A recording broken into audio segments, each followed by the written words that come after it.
స్వచ్ఛమైన నాణ్యమైన గౌదర్పార్ పూజా ఉత్పత్తులు www.gaudarpar.com ద్వారా ఆన్లైన్ లో ఆర్డర్ చేయండి. మీ ఇంటిని దేవాలయంగా మార్చుకోండి. హాయ్ హలో నమస్తే, welcome back to Suman TV. ప్రస్తుతం స్టూడియోలో ఉన్నారు తోడు నీడ ఆర్గనైజేషన్ ఫౌండర్ రాజేశ్వరి గారు. వీడితో మాట్లాడదాం. నమస్తే మ్యామ్. నమస్తే నవీన. మ్యామ్, స్త్రీ ఏ సందర్భాల్లో మళ్ళీ పెళ్లి చేసుకోవచ్చు అంటే ఏం చెప్తారు? అవునమ్మా, చాలామంది ఈ విషయంలో మన పాతకాలపు సాంప్రదాయాల్లో ఇది తప్పు అని అంటారు. నేను ఇది సాంప్రదాయ సిద్ధంగా ఉందని మొదలుపెట్టలేదు, కానీ మొదలుపెట్టిన తర్వాత నాకు కూడా తెలిసింది ఏంటంటే శాస్త్రం కూడా అనుమతిస్తోందని. పూర్వం మనుధర్మ శాస్త్రం ఉండేది, ఆ మనుధర్మ శాస్త్రాన్ని ఆచరించే వాళ్ళం, అదే ఇప్పుడు ఫాలో అవుతున్నారు చాలామంది. కానీ చాలామంది తెలియని విషయం ఏంటంటే యుగాలు మారుతున్న కొద్దీ యుగ ధర్మాలు కూడా మారుతాయి. కలికాలంలో ఒక యుగ ధర్మం ఉంటుంది, మన ద్వాపర యుగంలో ఒక ధర్మం ఉంటుంది. అట్లాగా ఇప్పుడు త్రేతాయుగం ఉందనుకోండి, రాముల వారే ఏకపత్ని వ్రతుడు, మరి ద్వాపర యుగం వచ్చేప్పటికి కృష్ణుడికి అష్టభార్యలు, అలాగే యుగ ధర్మాలు మారుతూ ఉంటాయి. కలియుగంలో మనం పాటించవలసింది పరాశర స్మృతి. ఇది గూగుల్లో ఉంది, ఎవరైనా కావాలంటే సెర్చ్ చేసుకోవచ్చు కూడా. చట్టం అనుమతిస్తోంది. First of all second marriage అనేది విడో కానీ డైవర్సీ కానీ అయితే చట్ట ప్రకారము పెళ్లి చేసుకోవడానికి చట్టం అనుమతిస్తోంది.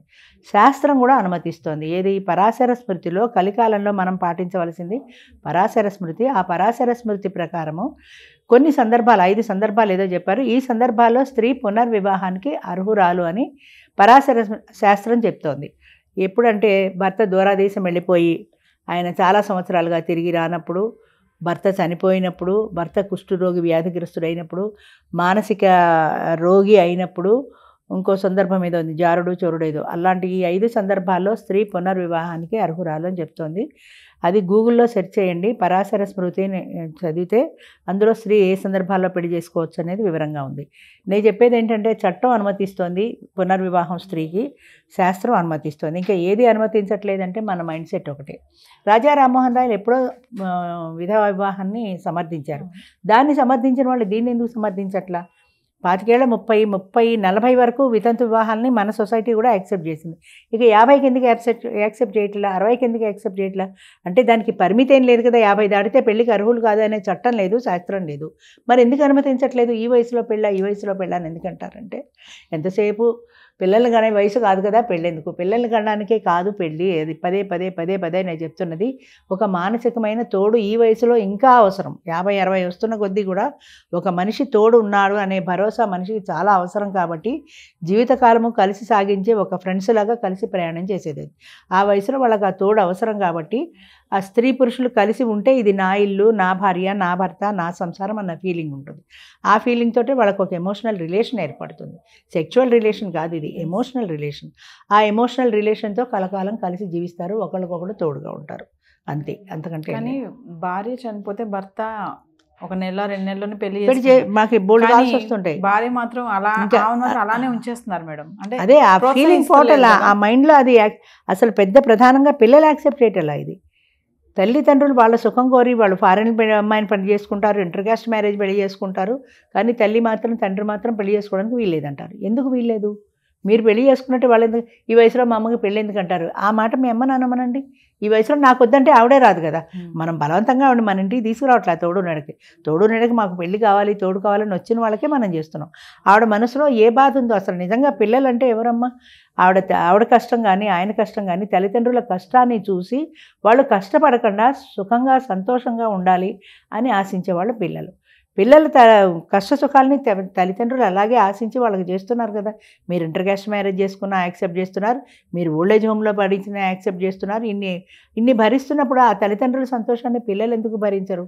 నేను ఎన్నోసార్లు అదే అనుకుంటాను. నేను చాలా అదృష్టవంతురాలు, నాకు పిల్లలతో ఈ సమస్య లేదని. అంటే పిల్లలు అర్థం చేసుకోకనే ఇప్పటికీ చాలామంది పిల్లలు అర్థం చేసుకున్నారు, చాలామంది పిల్లలు తల్లిదండ్రుల ముందుకు తీసుకొస్తున్నారు. ఇప్పటికీ ఇంకా అర్థం చేసుకొని పిల్లలు ఉన్నారు. వాళ్ళ గురించే నా బాధ అంతా. వాళ్ళు కాస్తంత వాళ్ళకి మీ ఇష్టం, మీ జీవితం మీది, మీ స్వతంత్రం మీది అనే అవకాశాన్ని కల్పించినట్లయితే మరింత మంది లేడీస్ ముందుకు వస్తారు, మరింత మంది పెళ్లి చేసుకుంటారు. ఎవరో ఒక ఆమె వచ్చింది, మా అమ్మ పెళ్లి చేసుకోవడం మాకు ఇష్టం లేదని, మేము వద్దన్నా సరే మీ సంస్థకు వస్తుంది, ఆవిడని వద్దని చెప్పండి. వద్దని చెప్పడానికి నేనెందుకు చెప్పాలి? ఆమె ఇష్టపడి నాకు తోడు కావాలి మొర్రో అంటే ఆ పాయింట్ ఎందుకు అర్థం చేసుకోవు నువ్వు? మరొక అమ్మాయి చెప్పింది ఎక్కడో మీటింగ్లో, మీ సుమన్ టీవీలో డిబేట్లోనే, నేను నా తండ్రి పెళ్లి చేసుకోవడం నేను ఇష్టం లేదు, నాకు నేనే చూసుకుంటా మా తండ్రిని. ఎన్నాళ్ళు చూసుకుంటావు? నీకు నిండా 25 ఏళ్ళు లేవు. రేపు పొద్దున పెళ్ళి అయ్యాక నీ భర్త అంగీకరించాలి కదా, అంగీకరిస్తాడు. ముందే కండిషన్ చెప్తావు, రేపు పొద్దున తేడాలు వచ్చి మీ నాన్న రావడానికి వీలేదంటే అసలు నీకు ఎంతవరకు సాధ్యమవుతుంది? నీ కుటుంబం, నీ భర్త, నీ పిల్లలు కాక నీ తండ్రి నేనే చూసుకోవాలని ధోరణి ఎందుకు? ఆయన దాన్ని ఆయన చూసుకుంటే నువ్వు అప్పుడప్పుడు వెళ్ళి పలకరిస్తే పోతుంది కదా. అలా ఎందుకు ఆలోచించరు? మేము ఒప్పుకోము. నువ్వు ఒప్పుకోవు కరెక్టే, కానీ ఆయన రోజు తోడు లేకుండా ఏడుస్తున్నాడు. మీ నాన్న ఏడవడం నీకు ఆనందమా? ఆయన ఆనందాన్ని, ఆయన అవసరాన్ని ఎందుకు గుర్తించరు పిల్లలు? అంత ప్రేమ ఉన్న పిల్లలు వాళ్ళకి ఇష్టమైనది వాళ్ళకి ఎందుకు ఇవ్వరు? ఆ పెళ్లి చేసుకుంటే ఆమె చూడదేమో, చూడకపోతే ఆయన కర్మ ఆయన అనుభవిస్తాడు. ఒక అవకాశం ఎందుకు ఇవ్వరు మీరు? ఎంతసేపటికి మా నాన్న పెళ్లి చేసుకోవడం మాకు ఇష్టం లేదు, మా అమ్మ పెళ్లి చేసుకోవడం మాకు ఇష్టం లేదు అంటే, ఒకటి ఇందులో బాగా ఆస్తులు ఉన్న వాళ్ళ సమస్య ఏంటంటే ఆస్తులు షేర్ పోతుంది. అందుకే లివ్ ఇన్ రిలేషన్ పెట్టాం. కంపానియన్షిప్లో ఆస్తులు షేరింగ్ కూడా లేదు. ఆమె ఏదో ఒక ఫ్రెండ్లా ఆయనతో కలిసి ఒక తోడుగా ఉంటావు, కలిసి జీవిస్తుంది అంతే. దానికి కూడా ఒప్పుకోరు కొంతమంది పిల్లలు. అంటే పిల్లలు అనుకుంటారంటారు మేడం, అంటే ఈ వయసులో నీకు ఎంజాయ్మెంట్ అవసరమా అనుకుంటారు. ఎంజాయ్మెంట్ అనే దానికి what is the meaning of enjoyment చెప్పండి? It is not sexual. అది ఎందుకు అర్థం చేసుకోరు? కేవలం సెక్స్ కోసమే పెళ్ళి కాదు. పెళ్ళి అనే దాంట్లో పిల్లలు కూడా ఉండాలి, వాళ్ళ మధ్య ఒక ఆకర్షణ అనేది ఉండాలి. కాబట్టి అది వచ్చింది. ఆ 50-60 ఏళ్ల తర్వాత క్రమేపీ అది తగ్గిపోతుంది, ఆకర్షణ తగ్గిపోతుంది, డిజైర్ తగ్గిపోతుంది, వాళ్ళ మధ్య ఒక స్నేహ బంధం పెరుగుతుంది. 20 ఏళ్ళు 30 ఏళ్ళు సంసారం చేసిన తర్వాత ఆ స్నేహబంధం అనేది పెరుగుతుంది వాళ్ళ మధ్య. అంచేత ఒకరికొకరు తోడుగా కలిసి జీవిస్తారు.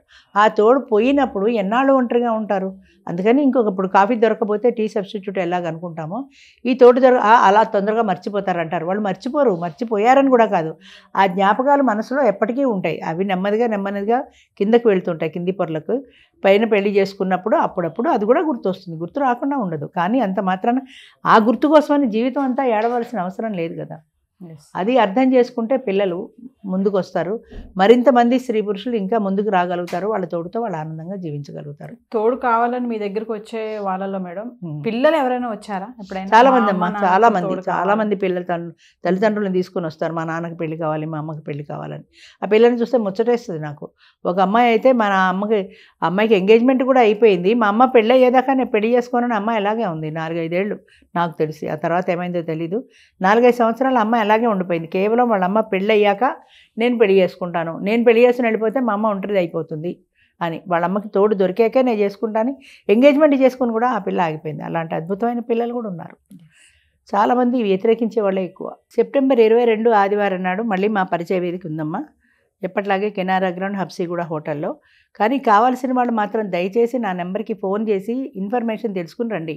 ఈ ఇన్ఫర్మేషన్ ఎవరెవరో ఇచ్చేస్తారో అది పుచ్చుకొని వచ్చేస్తారు. ఆయన నాకు ఇది ఒకటే చెప్పాడండి అంటారు. ఫోటో ఉండదు, ఆధార్ ఉండదు, ఏం లేకపోతే రిజెక్ట్ చేస్తాం. నన్ను ఎలా రిజెక్ట్ చేస్తారని దెబ్బలాడతారు. మీకు డైరెక్ట్గా మాతో మాట్లాడండి, మేము ఏమేమి వివరాలు కావాలో చెప్తామో అవన్నీ తెలుసుకొని రండి.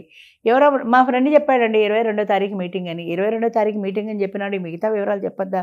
మీరు అడగద్దా? అడగరు. 22 డైరెక్ట్ వచ్చేస్తారు. కొంతమంది అయితే ఫోన్లు కూడా చేయకుండా. అలా వచ్చిన వాళ్ళు ఎట్టి పరిస్థితుల్లో అలాంటి వాళ్ళని మేము తీసుకోము, ముందే చెప్తున్నా. సెప్టెంబర్ 22వ తారీఖు meeting. Passport photo, Aadhaar, death certificate, Aadhaar death certificate కంపల్సరీగా జిరాక్స్లు కావాలి, పాస్పోర్ట్ ఫోటో కావాలి. ఉన్న వాళ్ళని మాత్రమే తీసుకుంటాం, 50 పై వయసు ఉన్న వాళ్ళు మాత్రమే తీసుకుంటాం. అలాంటి వాళ్ళకి థ్యాంక్ యూ.